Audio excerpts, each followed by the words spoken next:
உலகின் மிகவும் ஊக்கமளிக்கும் கால்நடை மருத்துவர் வில்லியம் டிக் அவர்களுடைய வாழ்க்கை வரலாறு தான் நம்ம இந்த வீடியோவில் பார்க்க போகிறோம். 1793 மே 6 அன்னைக்கு ஸ்காட்லாண்டுடைய எடன்பராவில் இருக்கிற ராயல் மைலுடைய கேனன் கேட்டில் இருக்கிற ஒயிட் ஹார்ஸ் க்ளோஸில் ஜான் டிக்குக்கும் ஜேன் ஜீன் ஆண்டர்சன் டிக்குக்கும் 2ஆம் குழந்தையாக பிறக்கிறார் வில்லியம் டிக். இவர் கூட பிறந்தவங்க ஒரு எல்டர் சிஸ்டர் இருந்திருக்கிறாங்க. இவருடைய அப்பா ஒரு பிளாக் ஸ்மித்தாகவும் ஃபேரியராகவும் இருந்திருக்கிறாங்க. அதாவது ஒரு கொல்லனாகவும் குதிரைகளின் கால் ஆரோக்கியத்தை பராமரிக்கக்கூடியவராகவும் இருந்திருக்கிறாங்க. இவருடைய குடும்பம் நல்ல நிலையில் வாழ்ந்து வந்திருக்கிறாங்க. வில்லியம் டிக் குழந்தை பருவத்திலிருந்தே ஒரு ஒழுக்கமுள்ள குழந்தையாகவும் அறிவாற்றல் மிக்க குழந்தையாகவும் வளர ஆரம்பிச்சிருந்தாங்க. இந்த நிலையில் 1798ஆம் ஆண்டு வில்லியம் டிக்குக்கு 5 வயசு இருக்கும்போது இவருடைய அப்பா இவருடைய கல்விக்காக இந்த கேனன் கேட்டோடைய ஒயிட் ஹார்ஸ் க்ளோஸுக்கு பக்கத்திலே இருக்கக்கூடிய பால்ஸ் ஒர்க்குக்கு இவரை அனுப்பிடுறாங்க. குறிப்பாக அங்கு ரெவரண்ட் ஜே ராபின்சன் அப்படின்ற ஒரு மத போதகர் ஒரு பிரைமரி ஸ்கூலை நடத்தி வந்தாங்க. ஸோ அந்த பிரைமரி ஸ்கூலில் வில்லியம் டிக்கை இவருடைய அப்பா சேர்த்துறாங்க. அங்கு சேர்ந்து அந்த ரெவரண்ட் ஜே ராபின்சன் அப்படின்ற மத போதகருக்கு கீழே வில்லியம் டிக் இவருடைய ஆரம்ப கல்வியை படிக்க ஆரம்பிச்சிருந்தாங்க. ஆரம்ப கல்வியின் போது வில்லியம் டிக் தியாலஜி இறையியலை படித்து வந்தாங்க. மேலும் ஃபிலாசபி தத்துவம் லிட்ரேச்சர் இலக்கியம் ஹிஸ்ட்ரி வரலாறு இது போன்ற கிளாசிக்கல் எஜுகேஷனையும் வில்லியம் டிக் படித்து வந்தாங்க. பிறகு 1803ஆம் ஆண்டு வில்லியம் டிக் இவருடைய 10 வயசுல இவருடைய ஆரம்ப கல்வியை முடிச்சிடுறாங்க. இதுக்கப்புறம் இவருடைய அப்பா இவரை மேற்கொண்டு படிக்க வைக்கிறதுக்காக எடன்பராவில் இருக்கிற பால்ஸ் ஒர்க்கில் இருந்து அதே எடன்பராவுடைய நியூ டவுனில் இருக்கிற பிரின்சஸ் ஸ்ட்ரீட்டுக்கு இவரை அனுப்பிடுறாங்க. குறிப்பாக அங்கிருந்த மிஸ்டர் கீசன் ஸ்கூல் அப்படின்ற ஒரு ஹை ஸ்கூலில் இவரை சேர்த்துடுறாங்க. அங்கு சேர்ந்து 1803ஆம் ஆண்டிலிருந்து வில்லியம் டிக் இவருடைய ஹையர் எஜுகேஷன் உயர்கல்வியை படிக்க ஆரம்பிச்சிருந்தாங்க. இந்த மிஸ்டர் கீசன் ஸ்கூல் அப்படின்றது மிஸ்டர் கீசன் அப்படின்ற நபர் நடத்தி வரக்கூடிய ஒரு ஹை ஸ்கூல், இந்த காலகட்டத்தில் நடத்தி வரக்கூடிய ஒரு ஹை ஸ்கூல். ஸோ அங்கு தான் வில்லியம் டிக் ஜாயின் பண்ணுறாங்க. ஜாயின் பண்ணி இவருடைய உயர்கல்வியை படிக்க ஆரம்பிச்சிருந்தாங்க. உயர்கல்வியின் போது லட்டின் லாங்குவேஜையும் கிரீக் லாங்குவேஜையும் வில்லியம் டிக் கற்றுக்கிட்டு வந்தாங்க. மேலும் நேச்சுரல் சயின்சஸ், இந்த இயற்கை அறிவியல், அதே மாதிரி நேச்சுரல் ஹிஸ்ட்ரி இயற்கை வரலாறு இது போன்ற பாடங்களை மிகவும் ஆர்வத்தோடவும் ஈடுபாடோடவும் வில்லியம் டிக் படிச்சு வந்தாங்க. இறுதியாக 1810ஆம் ஆண்டு இவருடைய 17 வயதில் வில்லியம் டிக் இவருடைய ஹையர் எஜுகேஷன் உயர்கல்வியை அந்த மிஸ்டர் கீசன் ஸ்கூல்ல இருந்து இவர் முடிச்சிடுறாங்க. முடிச்ச பிறகு அந்த எடன்பராவுடைய நியூ டவுனில் இருக்கிற பிரின்சஸ் ஸ்ட்ரீட்ல இருந்து மறுபடியும் எடன்பராவுடைய ராயல் மைலில் இருக்கிற கேனன் கேட்டோடைய ஒயிட் ஹார்ஸ் க்ளோஸுக்கே இவர் இவருடைய அப்பா கூட ஜாயின் பண்ணிடுறாங்க. குறிப்பாக ஏற்கனவே சொன்ன மாதிரி இவருடைய அப்பா ஒரு பிளாக் ஸ்மித்தாகவும் ஒரு ஃபெரியராகவும் இருந்தாங்க. பிளாக் ஸ்மித் அப்படின்னா கொல்லன், அதாவது இந்த இரும்பு பொருள்களை கையாலேயே தயாரிக்கக்கூடியவர், அதை சரி செய்யக்கூடிய அந்த ஒரு ஒர்க்கு. ஸோ அந்த ஒரு கொல்லனா இருந்தாங்க. அதே மாதிரி ஃபெரியர் அப்படின்னா குதிரைகளினுடைய கால் ஆரோக்கியத்தை பராமரிக்கிறது. அது மட்டும் இல்லாமல் குதிரைகளினுடைய அந்த காலில் இருக்கக்கூடிய ஹூஃப் அப்படின்ற அந்த குழம்பு, ஸோ அதை ட்ரிம் பண்ணி அதுக்கேற்ற மாதிரி அந்த ஷூஸ் காலணிகளை மாற்றுறது. ஸோ இந்த எல்லா பொறுப்புகளையும் பண்ணக்கூடியவங்க தான் ஃபெரியர்ஸ் அப்படின்னு அழைக்கப்படுவாங்க. ஸோ அது மாதிரி இவருடைய அப்பா ஒரு ஃபெரியராகவும் இருந்து வந்தனால இவருடைய அப்பாவுக்கு கீழே இவர் பயிற்சி பெற தொடங்குறாங்க, குறிப்பாக ஒரு ஃபெரியர் ஆகுறதுக்காக. ஸோ வில்லியம் டிக்குக்கு ஆரம்பத்தில் இந்த குதிரைகள் பராமரிக்கிறது, குதிரைகளினுடைய கால் குழம்புகளை ட்ரிம் பண்ணி அதில் ஷூ மாட்டுறது, ஸோ அதிலெல்லாம் அதிக ஆர்வம் இருந்தது. ஸோ இதனாலேயே இவருடைய அப்பா வில்லியம் டிக்குக்கு தனிப்பட்ட முறையில் அவங்க வச்சிருக்கக்கூடிய ஒரு கோர்ட் யார்டு அப்படின்ற ஒரு பெரிய ஒரு முற்றம், ஸோ அங்கே இந்த விஷயங்கள் எல்லாம் இவருக்கு பயிற்சியாக கொடுத்து வந்தாங்க. ஒரு சில ஆண்டுகளுக்கு பிறகு வில்லியம் டிக் ஒரு ஃபெரியராக ரொம்ப தேர்ந்துடுறாங்க. அதுக்கப்புறம் அந்த குதிரைகளினுடைய காலை பராமரிக்கிறதுல இருந்து குதிரைகளினுடைய கால்களுக்கு காலணி மாற்றுறது, அந்த குதிரைகளினுடைய ஹூஃபை ட்ரிம் பண்ணுறது, ஸோ இதிலெல்லாம் ரொம்ப ஒரு நிபுணராகவே வில்லியம் டிக் மாறிடுறாங்க. ரொம்ப ஸ்பெஷலிஸ்டாக இவர் மாற தொடங்குறாங்க. பிறகு சில ஆண்டுகள் தொடர்ந்து வில்லியம் டிக் இந்த பணியில் ஈடுபட்டு வந்தாங்க. இந்த நிலையில் 1815ஆம் ஆண்டு வில்லியம் டிக்கோடைய குடும்பம் இந்த எடன்பராவில் இருக்கிற ராயல் மைலுடைய கேனன் கேட்டில் இருக்கிற ஒயிட் ஹார்ஸ் க்ளோஸ் அங்கிருந்து அதே எடன்பராவுடைய நியூ டவுனில் இருக்கிற 15 கிளைட் ஸ்ட்ரீட் அங்கே இடம்பெயர்ந்து போயிடுறாங்க 1815ஆம் ஆண்டு. இந்த சமயம் வில்லியம் டிக்குக்கு வந்து 22 வயசு இருந்தது. ஸோ அப்பவும் இவர் ஒரு ஃபெரியராக தொடர்ந்து ஒர்க் பண்ணி வந்தாங்க இவருடைய அப்பா கூட சேர்ந்து. இந்த நிலையில தான் ஒரு முறை ஒரு குதிரைக்கு வந்து நோய் வந்து ஏற்படுது. ஸோ அந்த குதிரையை கூட்டிட்டு ஒரு வெட்டரினரி ஹாஸ்பிட்டலுக்கு வந்து போகணும் அப்படின்னு சொல்லி முயற்சிக்கிறாங்க. ஆனால் அந்த சமயம் வந்து பெருசாக எடன்பரால கால்நடை மருத்துவமனைகள்லாம் கிடையாது. ஸோ அந்த மாதிரி நிலை இருந்தது. சும்மா மருத்துவர்கள் தான் வந்து குதிரைகளுக்கும் வந்து சிகிச்சை கொடுப்பாங்க, அது மாதிரி இருந்தது. ஸோ அது மாதிரி குதிரைகளுக்கு அந்த மருத்துவர்கள், குறிப்பாக கால்நடை மருத்துவர்கள் சிகிச்சை கொடுக்கறதெல்லாம் வில்லியம் டிக் வந்து பார்க்குறாங்க. ஏன்னா இந்த குதிரைகளுக்கு சிகிச்சை கொடுக்கறதுக்கு எடன்பரால பெருசாக வந்து மருத்துவர்கள் இல்லாதனால வேறு இடங்கள்ல இருந்து வரவழைக்கப்பட்டாங்க. ஸோ அவங்க வந்து சிகிச்சை கொடுக்கறதெல்லாம் வில்லியம் டிக் வந்து பார்த்த பிறகு இவரும் வந்து கால்நடை மருத்துவம் படித்து கால்நடை மருத்துவர் ஆகணும் அப்படின்னு முடிவு செய்கிறாங்க. அதுக்கு 2 முக்கிய காரணம். ஒன்று வந்து குதிரைகளுக்கு அந்த கால்நடை மருத்துவர்கள் சிகிச்சை கொடுக்கறதுல வில்லியம் டிக்குக்கு நிறைய ஆர்வம் ஏற்படுது. அதையும் தாண்டி இந்த மாதிரி கால்நடை மருத்துவர்கள் தேவைன்னா வேறு ஒரு இடத்துக்கு அலையக்கூடாது. எடன்பரால கால்நடை மருத்துவர்கள் வந்து அதிகம் பேர் இருக்கணும், அதுல முதல் ஆளா நான் இருக்கணும் அப்படின்னு வில்லியம் டிக் வந்து முடிவு செய்றாங்க. ஸோ இதுக்காகவே வில்லியம் டிக் வந்து வெட்டரினரி சயின்ஸ் வந்து அதாவது கால்நடை அறிவியல் வந்து படிக்கணும் அப்படின்னு முடிவெடுக்கிறாங்க. இதுக்காக 1816ஆம் ஆண்டு ஃபர்ஸ்ட் இவர் வந்து எடன்பராலே இருக்கிற university of Edinburgh medical school அதனால நிறுவப்பட்டிருக்கக்கூடிய எக்ஸ்ட்ராமுரல் மெடிக்கல் எஜுகேஷன் இன் எடன்பரா அங்கே 1816ஆம் ஆண்டு வில்லியம் டிக் வந்து ஜாயின் பண்ணுறாங்க. இந்த எக்ஸ்ட்ராமுரல் மெடிக்கல் எஜுகேஷன் இன் எடன்பரா அப்படின்றது extramural school of medication, Edinburgh extramural school of medication அப்படின்னு கூட அழைக்கப்படும். இது வந்து என்னன்னா இந்த யூனிவர்சிட்டி ஆஃப் எடன்பரா அவங்க தரப்பிலிருந்து உருவாக்கப்பட்டிருக்குது. இதை பொறுத்த வரைக்கும் இங்கே வந்து நிறைய விரிவுரைகள் வந்து வழங்கப்படும். அது வந்து மருத்துவ பாடத்திட்டங்கள், இந்த மெடிக்கல் கரிக்குலமில் வரக்கூடிய பாடங்களான அனாட்டமி உடற்கூறியல், பிசியாலஜி உடலியல், பெத்தாலஜி நோயியல், மெட்டீரியா மெடிக்கா மருந்துகளினுடைய பண்புகள் குறித்து படிக்கிறது, சர்ஜரி அறுவை சிகிச்சை, கிளினிக்கல் மெடிசன் மருத்துவம், கெமிஸ்ட்ரி வேதியியல், பயாலஜி உயிரியல் அப்படின்னு இது போன்ற மருத்துவ பாடத்திட்டங்களில் வரக்கூடிய பாடங்கள் வந்து விரிவுரையாக வழங்கப்படும் அந்த எக்ஸ்ட்ராமுரல் மெடிக்கல் எஜுகேஷன் இன் எடன்பரால. ஆனால் அங்கே என்னன்னா அங்கே போனால் மருத்துவ கல்வி வந்து கிடைக்கும், நல்லா வந்து நாலேஜ் வந்து கெயின் பண்ணலாம், ஆனால் டிகிரிலாம் கொடுக்க மாட்டாங்க. ஸோ இதுக்காக உருவாக்கப்பட்டது தான். அதாவது டிகிரி வேணும்னா யூனிவர்சிட்டி ஆஃப் எடன்பரா மெடிக்கல் ஸ்கூலில் ஜாயின் பண்ணி மருத்துவம் படிக்கணும். டிகிரி இல்லாமல் நாலேஜ் போதும், பெருசாக வந்து பணம் இல்லை, நார்மலாக ஏழைகளாக இருக்கிறாங்க அப்படின்னா இந்த எக்ஸ்ட்ராமுரல் மெடிக்கல் எஜுகேஷன் இன் எடன்பரால அந்த மெடிக்கல் லெக்சர்ஸ்லாம் அட்டன் பண்ண முடியும். ஸோ இது மாதிரி வில்லியம் டிக் வந்து டாக்டர் ஜான் பார்க்லே அப்படின்னு சொல்லி ஒரு உடற்கூறியல் நிபுணர், ஒரு அனாட்டமிஸ்டும், அவரு கீழே இவர் வந்து 1816ஆம் ஆண்டு உடற்கூறியலை வந்து பயின்ற ஆரம்பிக்கிறாங்க. உடற்கூறியல் அனாட்டமி அப்படின்னா உடல் உறுப்புகளினுடைய ஸ்ட்ரக்சர், கட்டமைப்பு குறித்து படிக்கிறது. உதாரணத்துக்கு நம்மளுடைய உடல்ல இதயம் எங்கே அமைஞ்சிருக்கு, அந்த இதயத்தினுடைய வடிவம், இந்த இதயத்தில் எத்தனை சேம்பர்ஸ் அறைகள் இருக்கு, அந்த இதயத்தில் எத்தனை நரம்பு அதாவது எத்தனை இரத்த நாளங்கள், அதே மாதிரி எத்தனை வால்வுகள் இருக்கு. ஸோ இது மாதிரி ஒட்டுமொத்த உடல்ல இருக்கக்கூடிய உறுப்புகளினுடைய ஸ்ட்ரக்சர், கட்டமைப்பு குறித்து படிக்கிறது அனாட்டமி உடற்கூறியல் அப்படின்றது. ஸோ இதை வந்து டாக்டர் ஜான் பார்க்லே அவரு கீழே வில்லியம் டிக் வந்து படிக்க தொடங்குறாங்க. மெல்ல மெல்ல அவர் கூட நண்பராகவும் மாறுறாங்க. ஸோ ஜான் பார்க்லேயும் வில்லியம் டிக் 2 பேரும் வந்து நெருங்கிய நண்பர்களாகவும் மாறுறாங்க. இந்த சமயம் தான் வில்லியம் டிக் வந்து அனாட்டமி மட்டும் இல்லாமல் வெட்டரினரி மெடிசன், கால்நடை மருத்துவம் படிக்கணும் அப்படின்றத ஜான் பார்க்லேட்ட வந்து தெரிவிக்கிறாங்க. அப்போ அவர் வந்து எடன்பரால வெட்டரினரி மெடிசன் படிக்கிறதுக்குண்டான அந்த வெட்டரினரி காலேஜ் வந்து கிடையாது, அதாவது கால்நடை மருத்துவம் படிக்கிறதுக்குண்டான கல்லூரிகள் எதுவும் கிடையாது. அதை படிக்கணும்னா இங்கிலாந்துக்கு தான் போகணும் அப்படின்னு அந்த ஜான் பார்க்லே வந்து வில்லியம் டிக்குக்கு அறிவுரை கொடுக்குறாங்க. இந்த அறிவுரையை ஏற்றுக்கிட்டு இந்த 1817ஆம் ஆண்டு, கிட்டத்தட்ட 1817ஆம் ஆண்டு அக்டோபர் மாதம், இந்த சமயம் வந்து ஸ்காட்லாந்து இருக்கிற எடன்பரால இருந்து இங்கிலாந்துல இருக்கிற லண்டனுக்கு வில்லியம் டிக் வந்து போயிடுறாங்க. குறிப்பா லண்டனுடைய லண்டன் பியூரோ ஆஃப் கேம்டன்ல இருக்கிற கேம்டன் டவுன், அங்க இவர் போய் அங்க இருக்கக்கூடிய லண்டன் வெட்டரினரி காலேஜ் அங்க இவர் வந்து ஜாயின் பண்றாங்க. அது இன்னைக்கு ராயல் வெட்டரினரி காலேஜ் அப்படின்னு அழைக்கப்படுது. ஸோ அங்க ஜாயின் பண்ணி 1817 அக்டோபருக்கு பிறகு வில்லியம் டிக் வந்து டிப்ளமோ பண்ண ஆரம்பிக்கிறாங்க வெட்டரினரி மெடிசனில். அதாவது இது வந்து ஒரு 4 இயர்ஸ் படிக்கணும், 5 இயர்ஸ் படிக்கணும், அந்த மாதிரி டிகிரிலாம் கிடையாது. வெறும் 3 மாதங்கள் படிக்கக்கூடிய ஒரு நார்மல் டிப்ளமோ கோர்ஸ் தான். இதை வில்லியம் டிக் எடுத்து 1817ஆம் ஆண்டுடைய இறுதி காலகட்டத்தில் படிக்க ஆரம்பிக்கிறாங்க.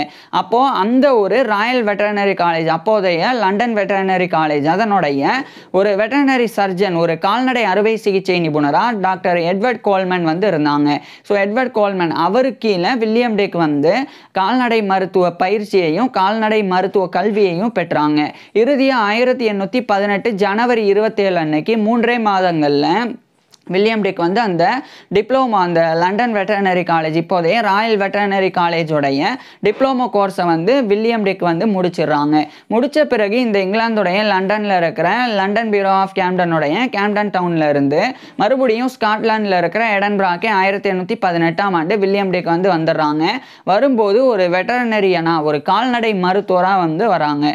வந்து என்ன டிப்ளமோ பெற்றனால ஸோ வந்த பிறகு எடன்பராவில் என்ன போல கஷ்டப்பட்டு வெளிநாடுக்கு போய் அதாவது இங்கிலாந்துக்கு போய் படிக்கிற மாதிரி வாய்ப்பு ஏற்படக்கூடாது, இங்கேயே கால்நடை மருத்துவம் படிக்கிறதுக்கு உண்டான ஒரு காலேஜ் வந்து திறக்கணும் அப்படின்னு இந்த 1818ஆம் ஆண்டே வில்லியம் டெக் வந்து ஒரு பரந்த மனப்பான்மையோட இவர் ஒரு வெட்டர்னரி காலேஜை வந்து நிறுவுறாங்க.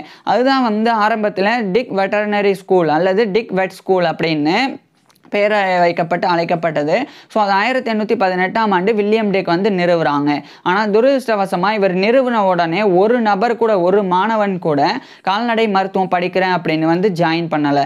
ஸோ இது வந்து பெரிய ஒரு ஏமாற்றமாக வில்லியம் டெக்குக்கு இருந்தது. ஏன்னா எடன்பரா பொறுத்த வரைக்கும் அந்த காலகட்டத்தில் படிக்கிறவங்களினுடைய எண்ணிக்கையே கம்மி, அதாவது ஒட்டுமொத்த உலகத்திலேயே படிக்கிறவங்களுடைய எண்ணிக்கையே கம்மி.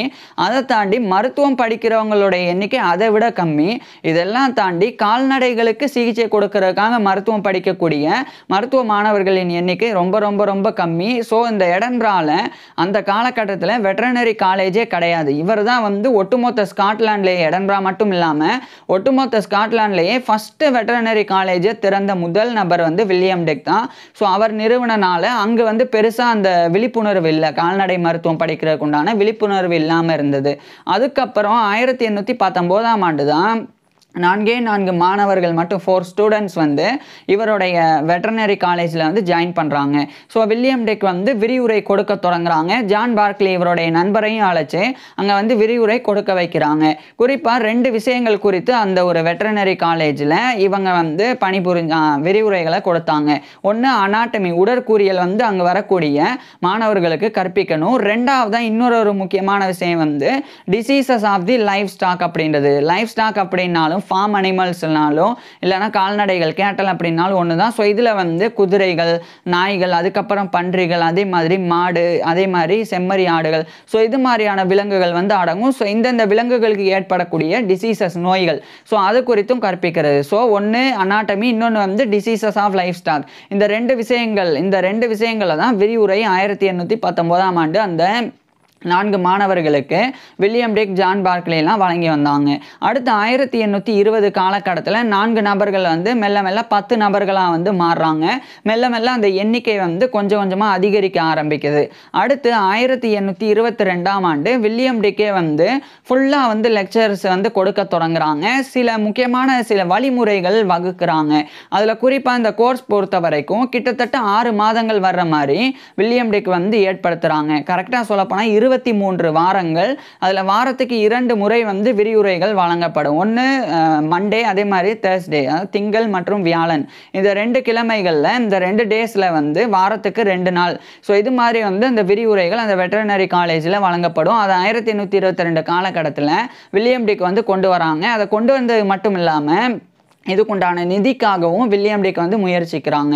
அப்போ 1823 இந்த சமயம் வந்து ஹைலேண்ட் சொசைட்டி ஆஃப் ஸ்காட்லாண்ட் அப்படின்னு ஒரு மெடிக்கல் சொசைட்டி அவங்க தரப்பிலிருந்து 50 பவுண்ட்ஸ் வரைக்கும், அந்த காலகட்டத்தில் 50 பவுண்ட்ஸ் வந்து பெரிய அமௌண்ட்டு தான். ஸோ அதை வந்து கொடுக்குறேன் அப்படின்னு உத்தரவாதம் கொடுக்குறாங்க 1823ஆம் ஆண்டு. அதை பயன்படுத்தி இந்த வெட்டர்னரி காலேஜை மேம்படுத்த முடியும். ஸோ அதை பயன்படுத்தி வில்லியம் டெக் வந்து 1823ஆம் ஆண்டு நவம்பர் 24 அன்னைக்கு ஒரு கோர்ஸை வந்து ஓபன் பண்றாங்க.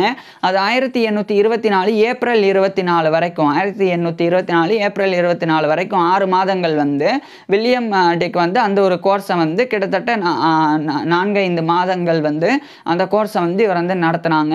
ஸோ அந்த சமயம் வந்து மாணவர்களினுடைய எண்ணிக்கை வந்து 25 வந்து அதிகரிச்சிருந்தது. ஸோ மெல்ல மெல்ல இந்த மாதிரி அதிகரிச்சுட்டே போகுது. 1825க்கு பிறகு இன்னும் கூடுதலாக வில்லியம் டெக்கோடைய வெட்டர்னரி காலேஜில் வந்து நிறைய பேர் ஜாயின் பண்ண வராங்க. இந்த சமயம் வந்து வெட்டர்னரி மெடிசன் வந்து படிக்கணும்னா இங்கிலாந்தில் இருக்கிற லண்டனுக்கு போகணும். அதாவது இவர் வந்து வெட்டர்னரி காலேஜ் ஓப்பன் பண்ணுறதுக்கு முன்னாடி. ஸோ அப்போ அங்கே இருந்த லண்டன் ஸ்கூல் ஆஃப் வெட்டர்னரி அங்கே இருந்த அந்த மருத்துவ கல்வி தரத்தை விட வில்லியம் டிக் வந்து இவருடைய டிக் வெட்டர்னரி ஸ்கூலில் மிகப்பெரிய அளவில் அந்த கல்வி தரத்தை வந்து உயர்த்துறாங்க. ஸோ இதன் காரணமாக எண்ணிக்கை வந்து காலப்போக்கில் இன்னும் தொடர்ந்த வண்ணம் இருந்தது, அதிகரிக்குது.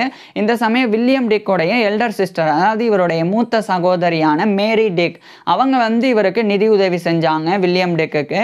இந்த மேரி டிக் வந்து மேரேஜ் பண்ணலை, வில்லியம் டிக்குக்கு ஆதரவாக தான் இருந்து வந்தாங்க இவருடைய எல்டர் சிஸ்டர். அதே மாதிரி ஜான் கோர்ஸ்காட் அப்படின்னு யுனைடெட் கிங்டம் உடைய சிண்டனை சேர்ந்தவர், அவருமே வில்லியம் டிக்குக்கு வந்து நிதிலாம் கொடுக்குறாங்க. ஸோ அதெல்லாம் வில்லியம் டிக் வந்து பயன்படுத்த ஆரம்பிக்கிறாங்க.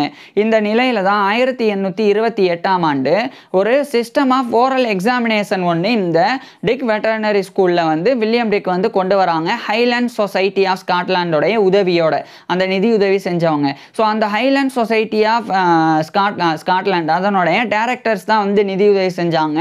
மேலும் இந்த 1828ஆம் ஆண்டு இந்த ஒரு டிக் வெட்டர்னரி ஸ்கூல், அதாவது வில்லியம் டிக்கோடைய வெட்டர்னரி காலேஜில் படித்தா அந்த ஹைலேண்ட் சொசைட்டி ஆஃப் ஸ்காட்லாண்ட் அவங்க தரப்பிலிருந்து ஒரு சர்டிஃபிகேட் வந்து வழங்கப்படும். அது 1828ஆம் ஆண்டிலிருந்து ஆரம்பிக்கிறாங்க.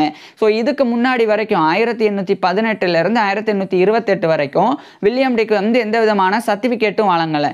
சும்மா வந்து விரிவுரைகள் வந்து கொடுக்கறது, அதன் மூலமாக கால்நடை மருத்துவத்தை வந்து கற்பித்து வந்தாங்க.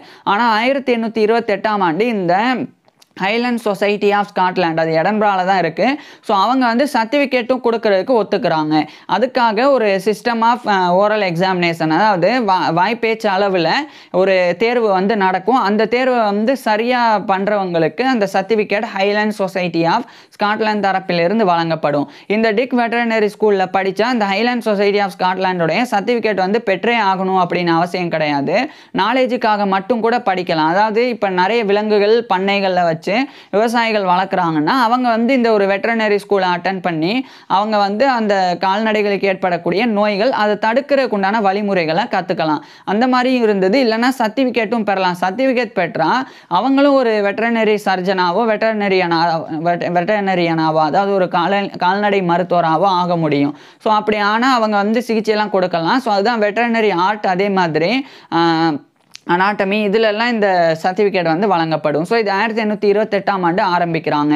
சர்டிஃபிகேட் கொடுக்க ஆரம்பித்த பிறகு எண்ணிக்கை வந்து மலமலன்னு அதிகரிக்க ஆரம்பிக்குது. 1829 காலகட்டத்தில் 50க்கும் மேற்பட்ட ஸ்டூடெண்ட்ஸ் வந்து இந்த டிக் வெட்டர்னரி ஸ்கூலில் ஜாயின் பண்ணுறாங்க.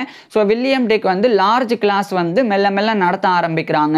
குறிப்பாக இவருடைய அப்பாவுடைய அந்த 15 கிளைட் ஸ்ட்ரீட்டுக்கு பக்கத்தில் இருக்கக்கூடிய ஒரு பெரிய ஒரு கோடியாடு, அது வந்து ஃபோர்ஜ் அப்படின்னு அழைக்கப்படும் மிகப்பெரிய ஒரு இடம். அங்கே வில்லியம் டிக் வந்து அந்த மாணவர்களுக்கு கற்பிக்க தொடங்குறாங்க. அதேமாதிரி இன்ஸ்ட்ரக்ஷனும், ஒரு ப்ராக்டிக்கல் இன்ஸ்ட்ரக்ஷனும் அங்கே வில்லியம் டிக் வந்து நேரடியாக கால்நடைகளை பயன்படுத்தி மாணவர்களுக்கு கற்பிக்க தொடங்குறாங்க.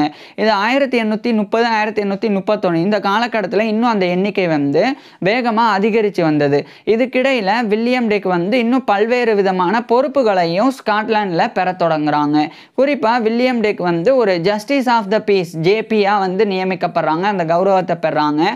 இதுக்கப்புறம் சில ஆண்டுகளுக்கு பிறகு வில்லியம் டிக் வந்து இன்னும் சில முக்கிய பொறுப்புகள்லையும் இவர் வந்து நியமிக்கப்படுறாங்க. குறிப்பாக வந்து deacon of the guild of hammermen, so அந்த பொறுப்புலையும் வில்லியம் டிக் வந்து நியமிக்கப்படுறாங்க. ஸோ இது மாதிரி வில்லியம் டிக் வந்து ஒரு பக்கம் இவருடைய வெட்டர்னரி காலேஜை நடத்திட்டு மெல்ல மெல்ல இவரும் வந்து வளர்ச்சி அடைஞ்சு வந்தாங்க. இது மாதிரி வில்லியம் டிக்கோடைய வாழ்க்கை ரொம்ப நல்லா போயிட்டு இருந்தது.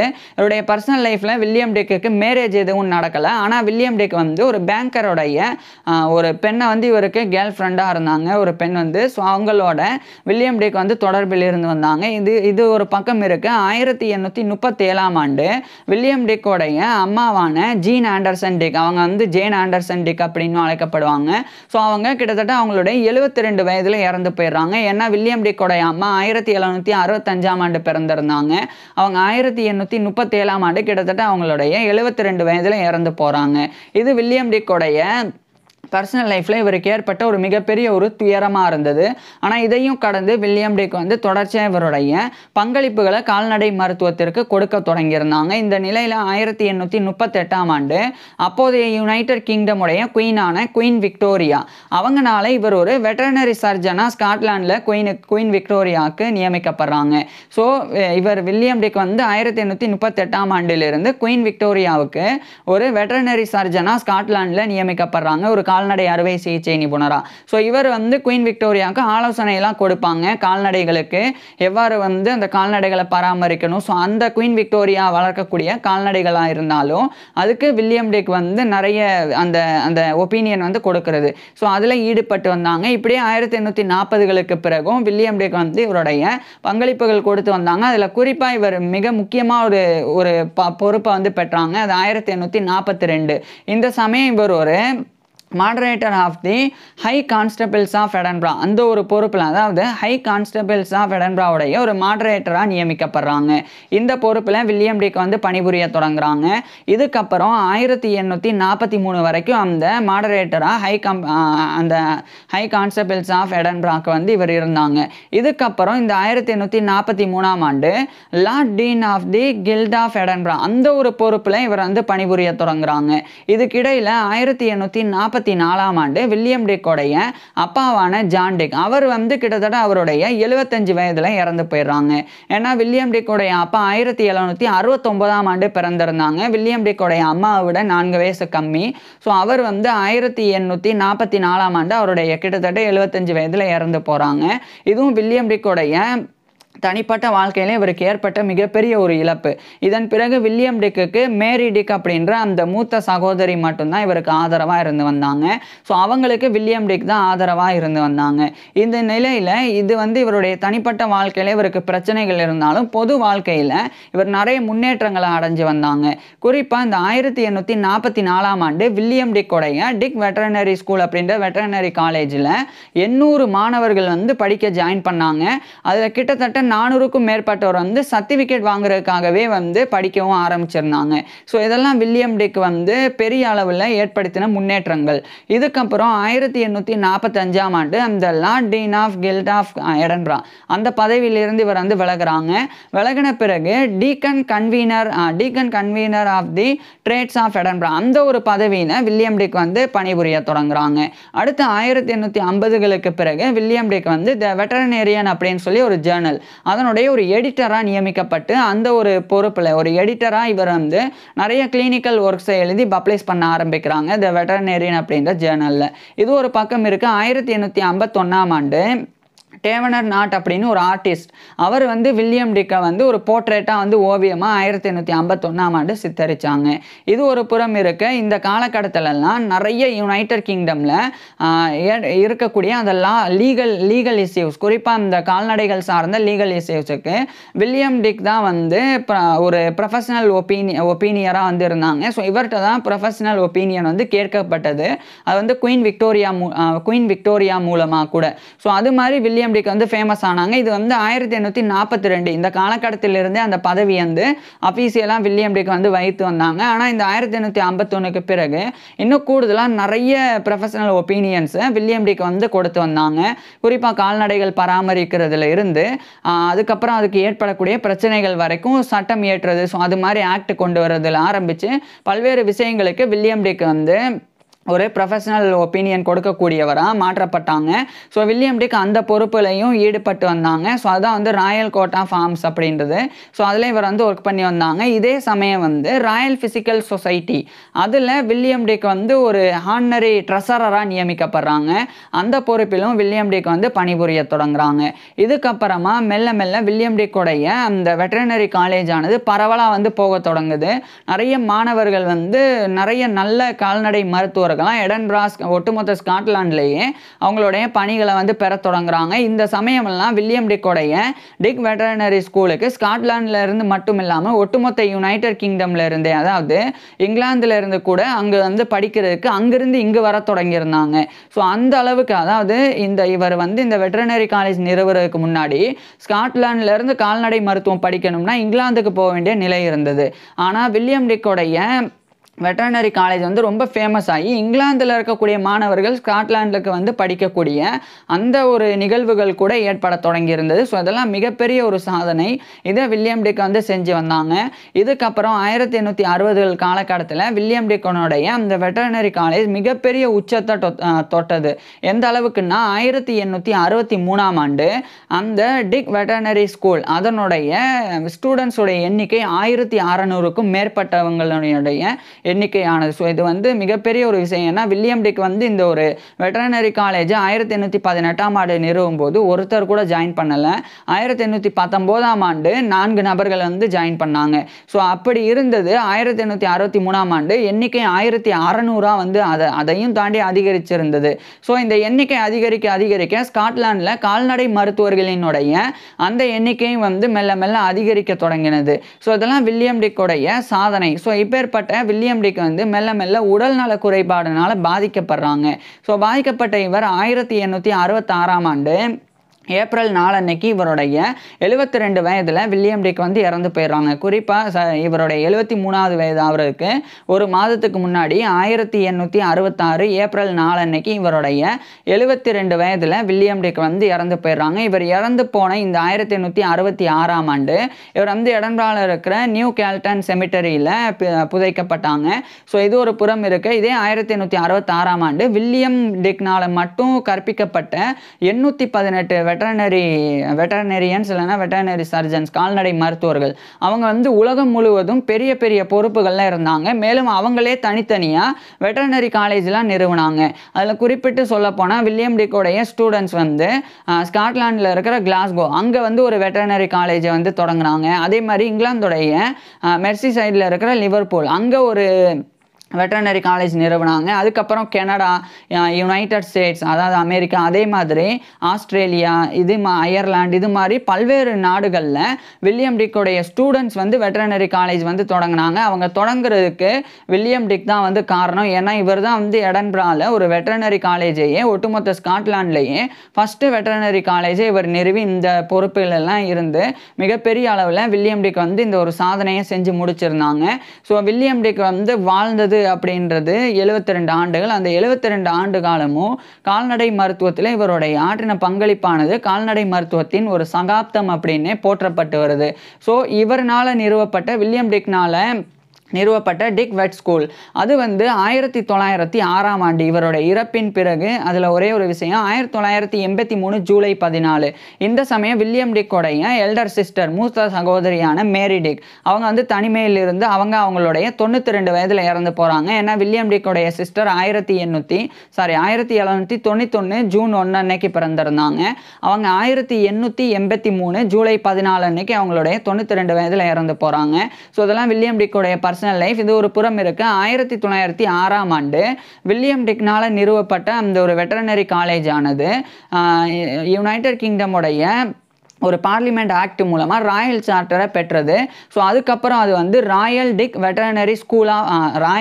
ஸ்கூல் ஆஃப் வெட்டர்னரி ஸ்டடீஸ் அப்படின்னு அழைக்கப்பட தொடங்கியிருந்தது. பிறகு 1951ஆம் ஆண்டு எடன்பிராவில் இருக்கிற யூனிவர்சிட்டி ஆஃப் எடன்பிரா அதனுடைய ஒரு பார்ட்டாக வந்து அந்த ஒரு royal Dick school of veterinary studies மாறுது. 1964ஆம் ஆண்டு அது வந்து ஃபுல் ஃபேக்கல்ட்டியையும் பெறுது.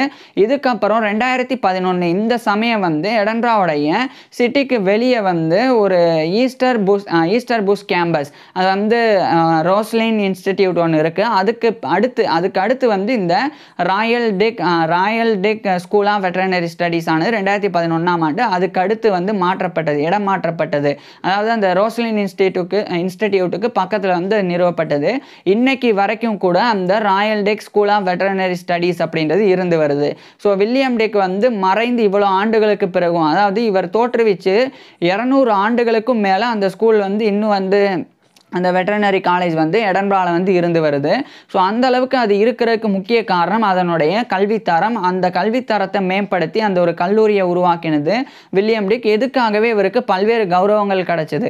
அதில் குறிப்பாக வில்லியம் டிக்கோடைய போர்ட்ரேட் ஒன்று நான் சொன்ன 1851ஆம் ஆண்டு அந்த டேவனர் நாட் அவர்னால் வரையப்பட்ட அந்த போர்ட்ரேட் ஆனது யூனிவர்சிட்டி ஆஃப் எடன்பிராவில் வைக்கப்பட்டது. மேலும் இவருடைய பஸ்ட் ஒன்று அதாவது மார்பளவு சிலை அது வந்து ஜார்ஜ் கிளாட் ஸ்டான்டன் அப்படின்ற நபர்னால வந்து உருவாக்கப்பட்டது. அதுவும் வில்லியம் டிக்கை வந்து கௌரவப்படுத்துறதுக்காக நிறுவப்பட்டது. ஸோ இதுமாதிரி வில்லியம் டிக் வந்து இறந்தும் இன்னைக்கு வரைக்குமே நினைவில் கொள்ளப்படக்கூடிய ஒரு கால்நடை மருத்துவராக இருந்து வராங்க.